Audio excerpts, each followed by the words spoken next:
Hello, we're having the first episode at Alba Home Services. We haven't thought about the name yet for the podcast, but we're going to think about it for the next episodes. How are you, Dan? Not too bad, thank you. Okay, how's everything? How's the life going? Pretty good, thank you. Pretty good. Okay. So good. So today we're going to talk about siding and some of the questions that users have asked us Correct. before. Yes. So Yeah. I have plenty of questions over here that I'm going to ask you, and you as an expert, I believe that you have a lot of good answers for them. We can try and answer as many as we can. Okay, perfect. What exactly is siding and how does it differ from traditional brick or stone facades? Yeah. So the siding is your exterior layer covering of the building envelope. It is most commonly used on the new buildings now, just because of the cost effectiveness of it. It is usually cheaper than traditional bricks and stones. So that's why you'll see that on a lot of new buildings now. You're putting a vinyl siding. That's the most common one that they're putting on.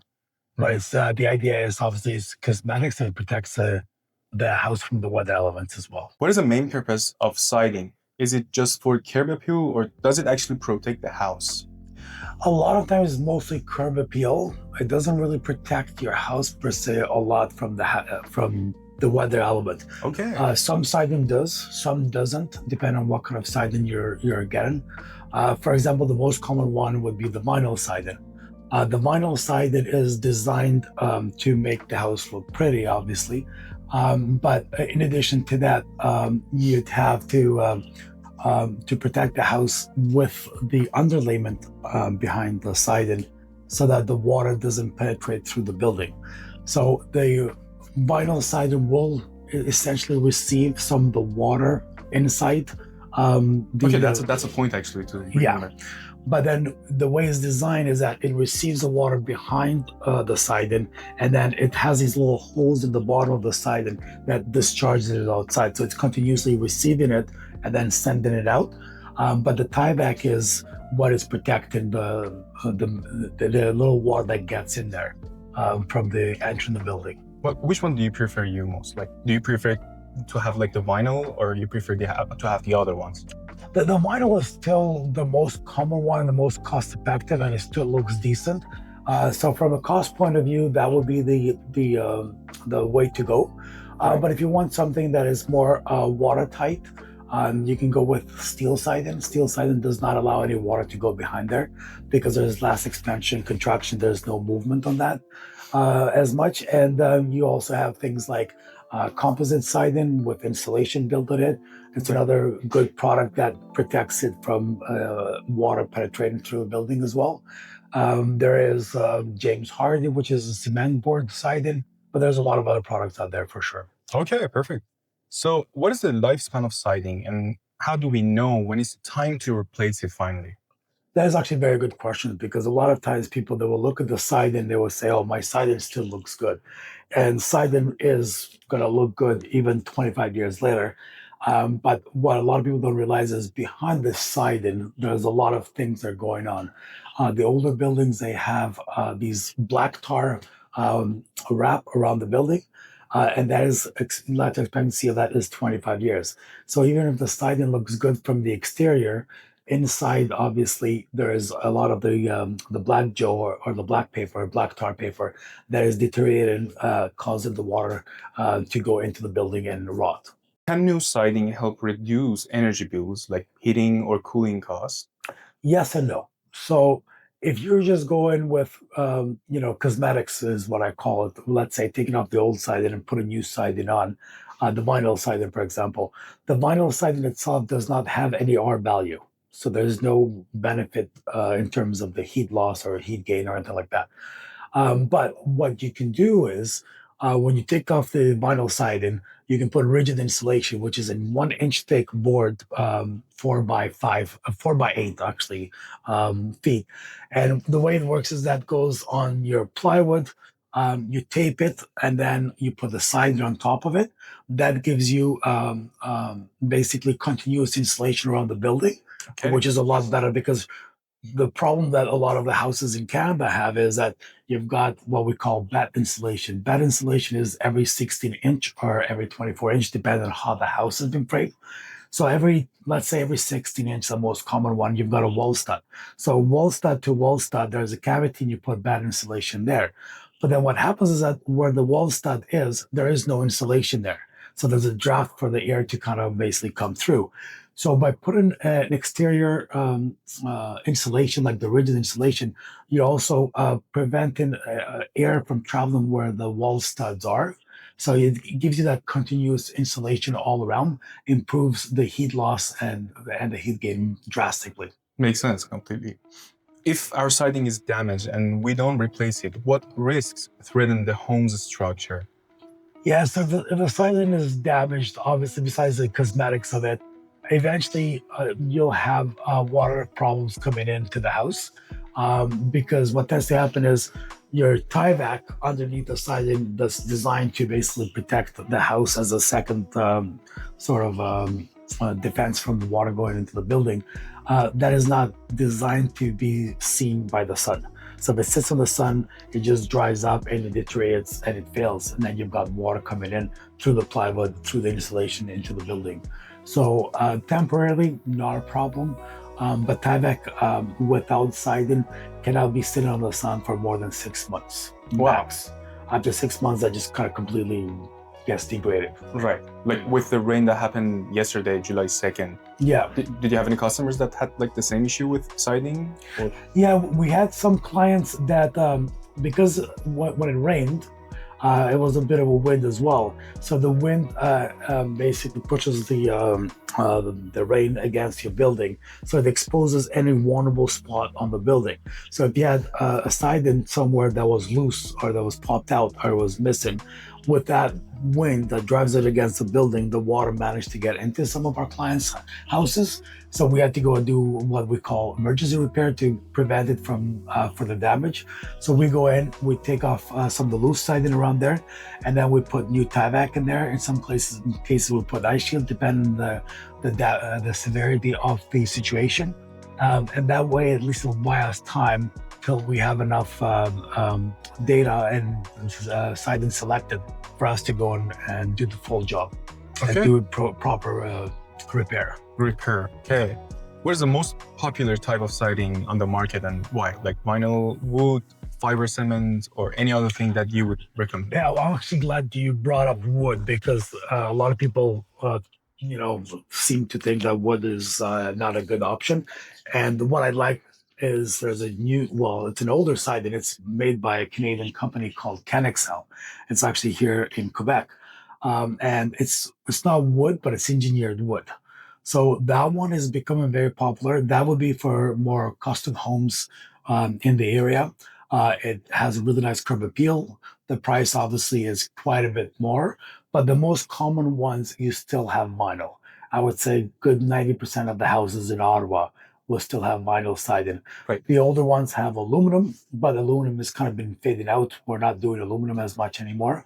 So it's usually the vinyl. Okay. Yeah. What are the pros and cons of vinyl siding compared to other options? The pros of the vinyl siding is that it looks decent, but most importantly, it's easy to repair. So if you ever had, let's say, a lot of people actually, we have a lot of calls almost every year. They put the barbecue right next to the siding. Oh.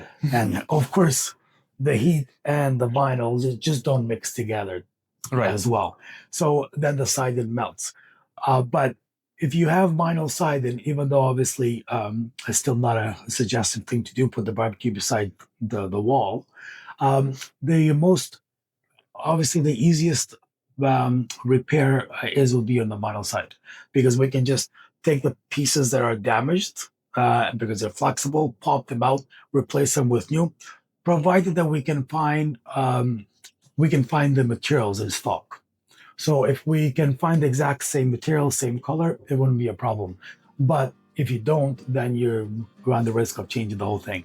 So that would be the maintenance of it is also really easy. There is no maintenance on that. Okay. The cost is very, very cost efficient. It's the cheapest one on the market. And the durability is just as long as any other product, if not longer. The downside to vinyl siding is that because it's so commonly used in every building, it kind of cheapens the house. Okay, makes sense. Because it's not unique enough.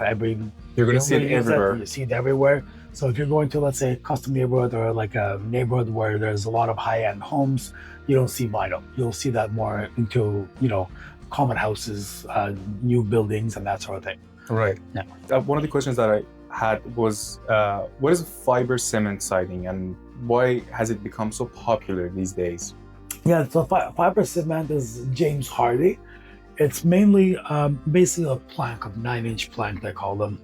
There's also the sides of the drywall boards. There's different products out there. So James Hardy is being used mostly right now for building that are too close in proximity for fire rated, because it's a fire rated product. So the engineers have been speccing that over and over again, because if you're building, let's say, a house very close to another house, that wall that is close to the neighbor's house has to be fire rated and God forbid in case of a fire. So then the commercial buildings, multi-story buildings, they're using the James Hardy or the steel siding because you won't be able to get a permit. It's not as common on regular houses per se, but on commercial and multi-unit building, it's very common for sure. Okay. What types of homes are best suited for aluminum or metal siding? Yeah, any home really is suited for any product.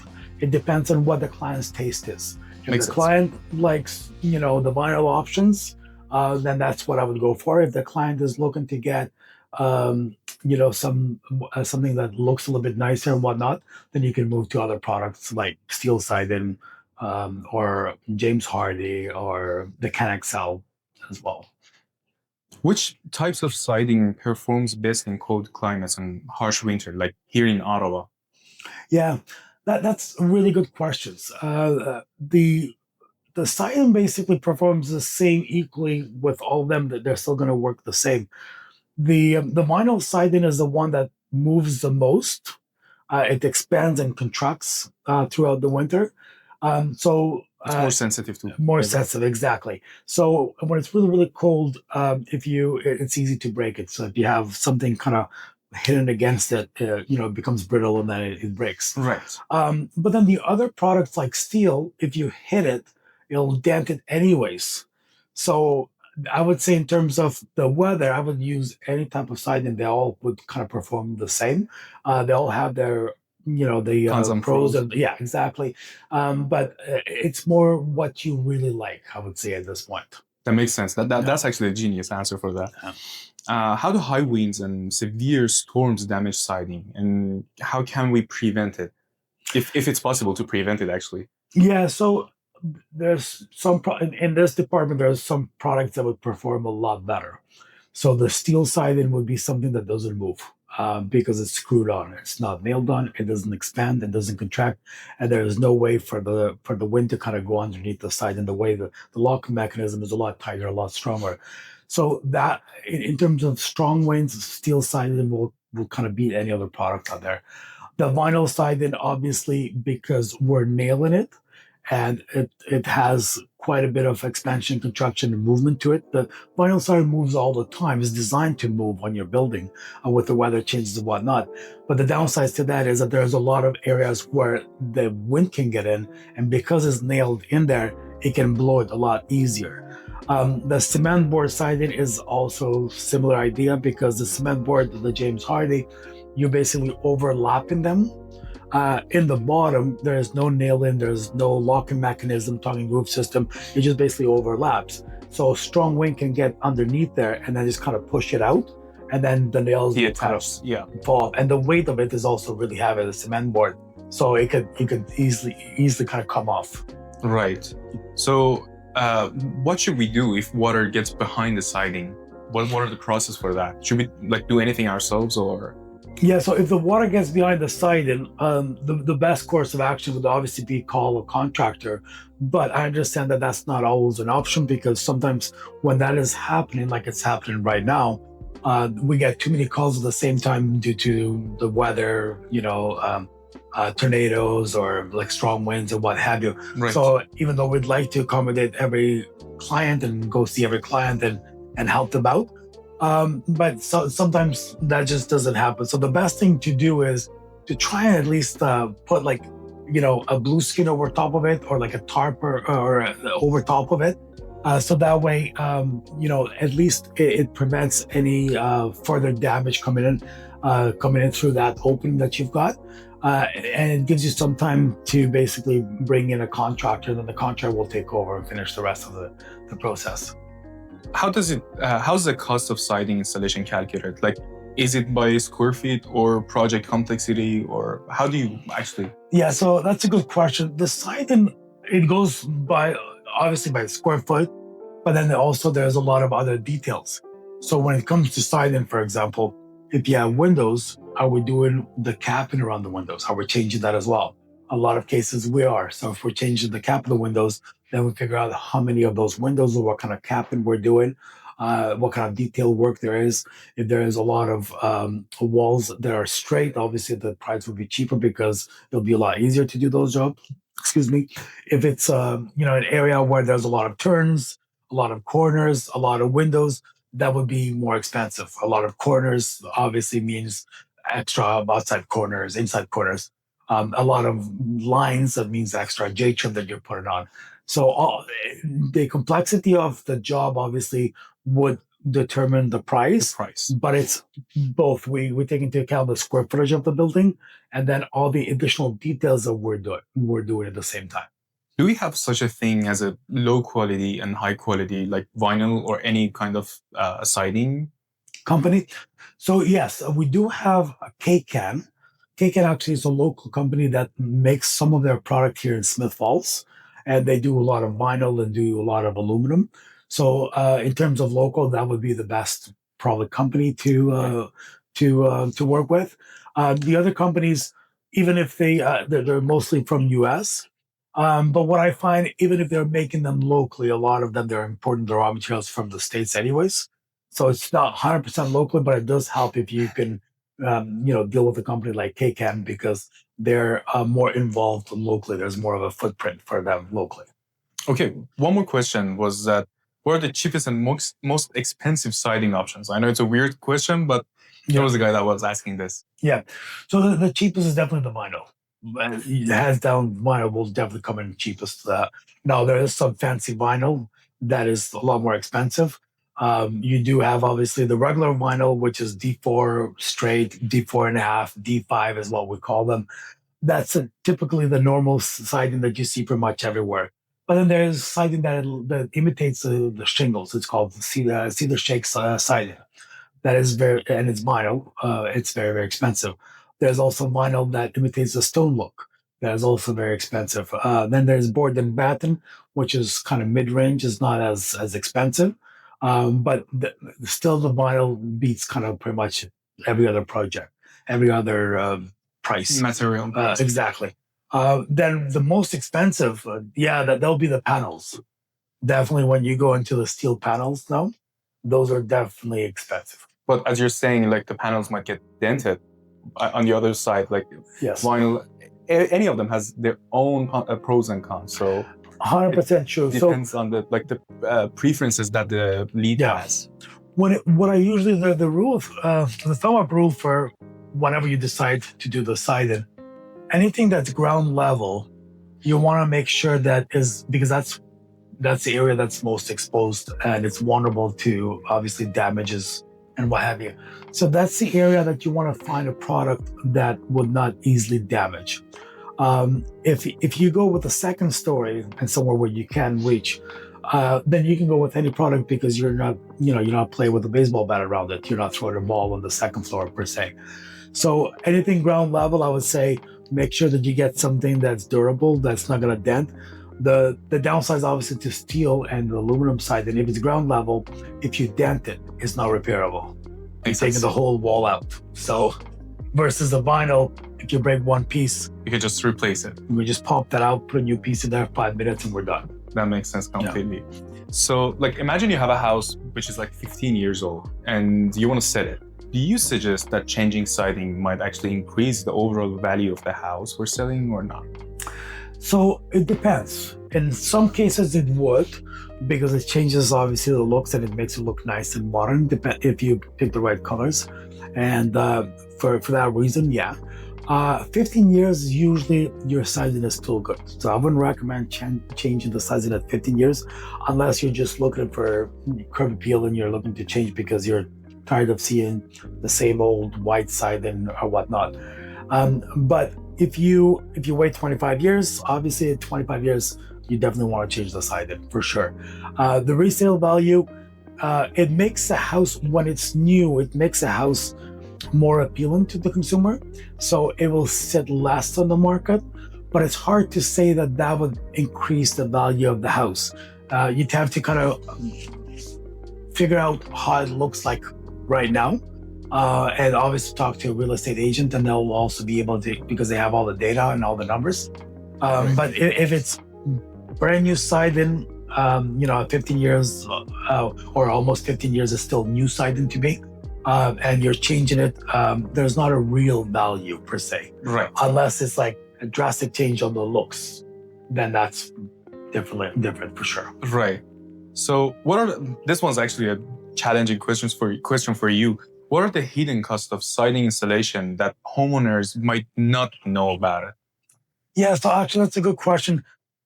A lot of times when we're doing a siding job, a lot of people, they assume that we're just taking the siding off and we're putting new siding on them, and that's pretty much it.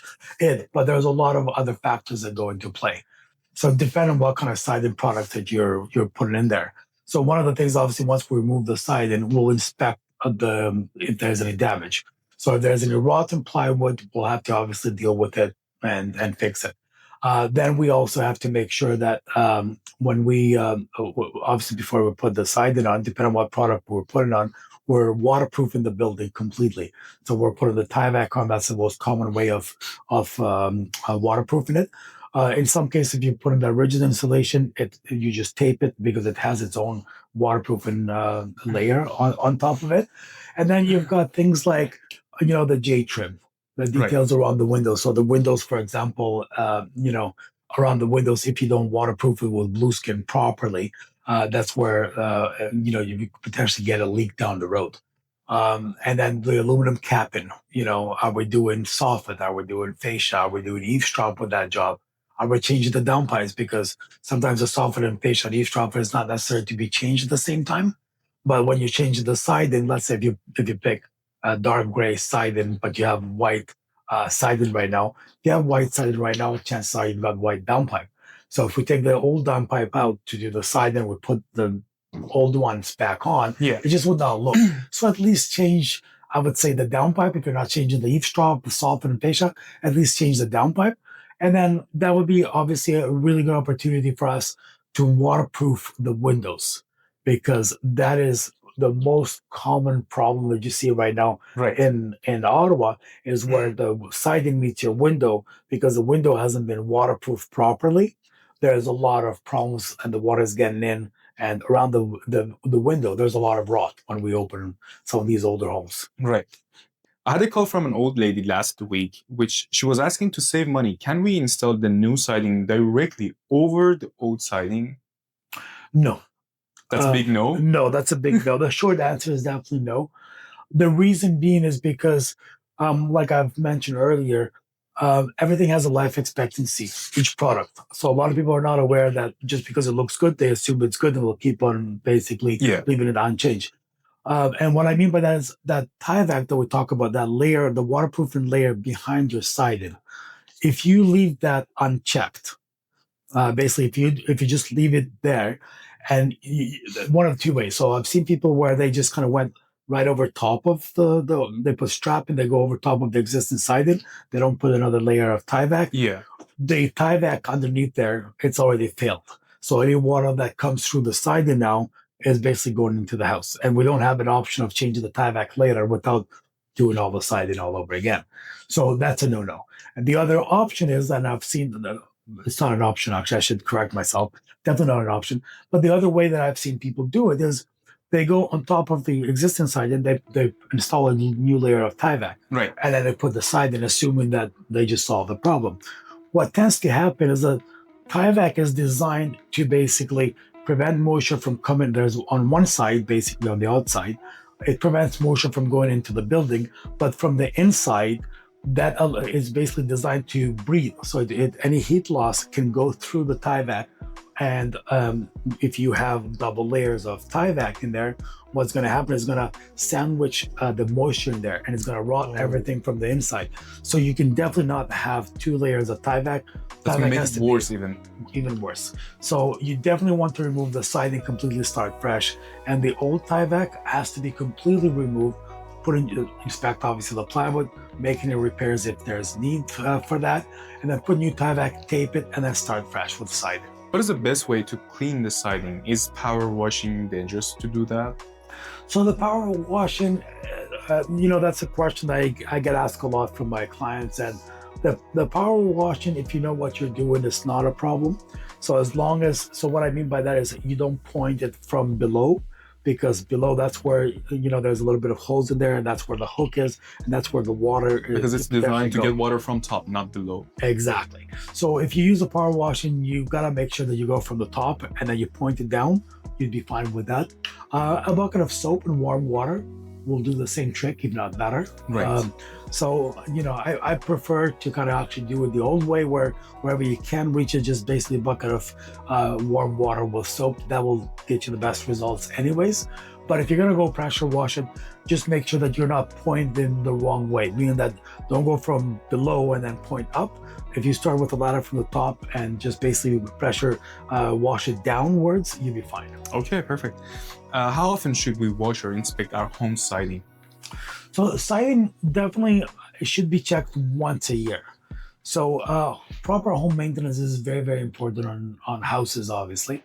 One of the things that you need to do is spring and fall. Those are the 2 times that I feel is very important for people to kind of just walk around the house, see if there's any siding loose, if any siding can come off, it's coming off or whatnot. Because if you inspect it regularly and you find these problems early on the stage, you can easily repair them. Makes sense. If you are not inspecting them, let's say twice a year at least, walking around the house and just kind of look around, if you're not inspecting them, the siding that is hanging, let's say, for a little bit, the strong windows come down, the piece will just be completely ripped and pulled down. If that piece gets damaged and then you don't have another piece, it adds quite a bit to the cost of the contractor to do a job like that. Because now, not only, it takes only 5 minutes to put a new piece on, or let's say half an hour. But the problem is that you're increasing the overhead of a contractor by now finding out what siding you have. So they're going to have to come to your house, take that piece of siding out, and then inside the siding, there's a label that tells you, what the make and the color is and who made that siding. Now you have to go to the supplier and then find out if they will sell you one piece, and then find the exact one if they have available. If they have it available, then you have to order it. A lot of the big suppliers that we deal with, they don't sell you one piece; they'll sell you one box. Oh, so now I have to basically make all these extra trips, all these extra inquiries that I normally wouldn't have to do if you catch this early on, and you're paying for the full box versus one piece. So the cost drastically increases versus if the siding is just kind of pulling away a little bit, and we just have to kind of put it back in. That would just take away all that unnecessary work that we're doing. So what happens if the company doesn't exist anymore, and what should we do if the piece is broken? Then that becomes a bit of a problem, because then you have the option to get something as close as possible. Okay. So it would not look the same, obviously. In a case like that, you either live with it and it'll work, obviously, but it wouldn't look as good because everyone can tell that it's a patch-up job. Or the other option would be to change all of the siding. Oh, makes sense. Yeah. Makes sense. So this one is actually my friend that asked this question.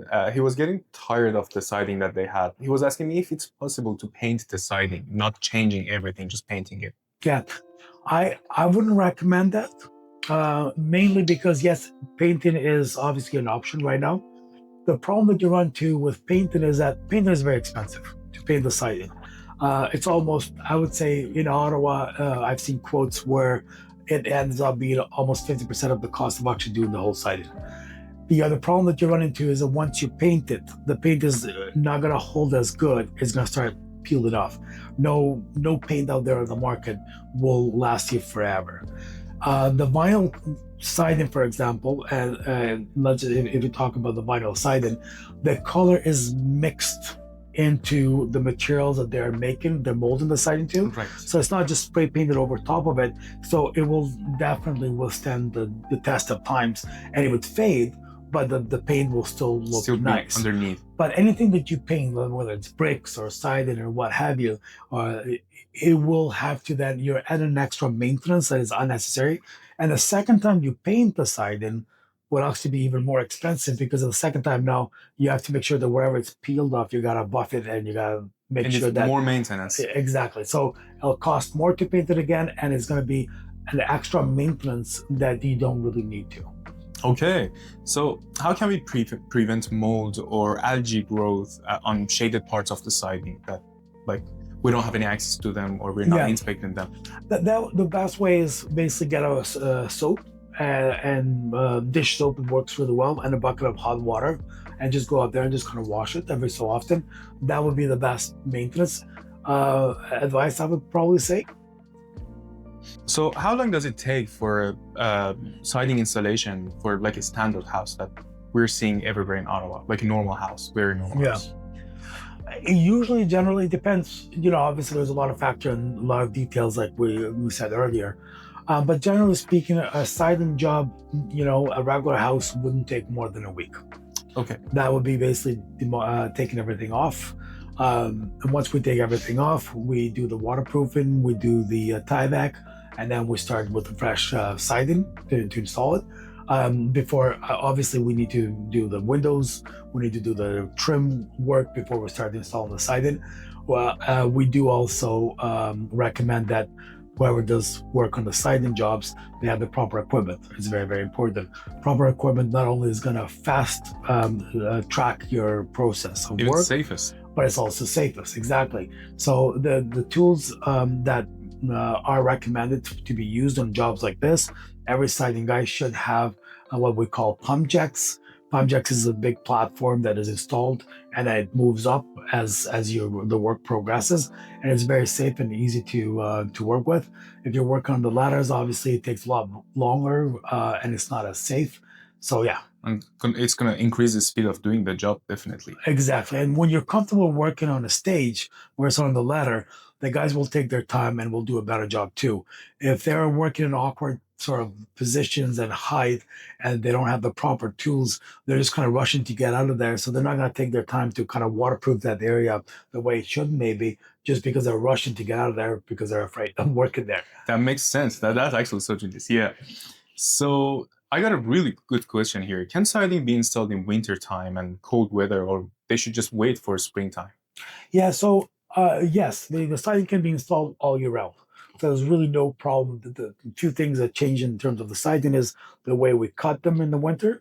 So we have to use a saw in the winter to cut the siding just because the siding is more brittle versus the snips that we normally use because it'll just kind of break.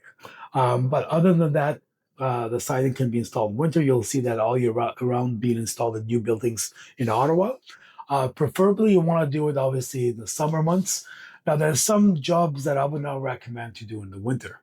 So, a bungalow, for example, that's a type of job that you can do it all year round, no problem. But when you're looking at dealing with a 3-story building, I would not recommend to do that in the winter because it just the risks are so high that it's not worth doing it. You're gonna have to go climb on the roof to on a 3-story building to set up the platforms, and then sometimes you're working on a roof to reach the wall. So like on the sloped roof in the winter with snow and all that. So typically, I would say siding in the winter only if you have to do it. Right. If it's an urgency or if it's a new building, you have to do it because that's just how the schedule landed. Then I would say do it. But other than that, I would definitely recommend that siding jobs should be anywhere from spring to fall. As soon as the snow starts flying, I'd say no. Is it going to increase the price we're doing that for contractors? Yes. So definitely because now it takes a lot. It's a lot longer to do the job. So the contractors that are working during the winter months, what's happening is that they have to shovel the snow, and the snow sometimes repeatedly is working against you. You shovel the snow to create pathways for you to work. on the roof and what have you. And then now, because obviously the weather element, they're going a lot slower because they have to take extra precautions so their guys are safe at the job site. So it would definitely, majority of the contractor will pass on that extra cost to the client for sure. Okay. What are the most important questions to ask a siding contractor or company before hiring them? That's actually a very good question. They need the secret. Yes, it's a good, yes, for sure. So typically, when you're hiring a siding company, there's a few things that I would recommend. The most important thing, obviously, is look at the company and how long they've been in business. The longer they've been in business, the more reliable they are because they stood the test of times. Not take away from the new guys. There's a lot of new guys out there that do really good jobs. But if you're hiring a new guy, you would just have to make sure that maybe you go visit them at a job site they're working, Right. see their work live, and then determine for yourself if that would be a good fit, a good contractor for you. When you're hiring a siding guys, obviously make sure that you ask them things like, do they have WSIB? WSIB is very, very important because they're working at a job site. You want to make sure that they don't fall off the ladder and get hurt. And then also a liability insurance. The liability insurance is just basically prevent, or not prevents, but any accident that could potentially happen. It's going to be covered. It's going to be covered by the liability insurance of the contractor. So God forbid the guys are working there and something happens and they damage your car, for example, something falls, a ladder falls on your car, vehicle, or what have you.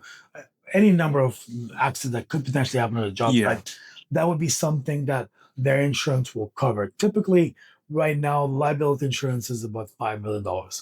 And then the other thing that you want to ask them is, do they have a breaker? Is very, very important.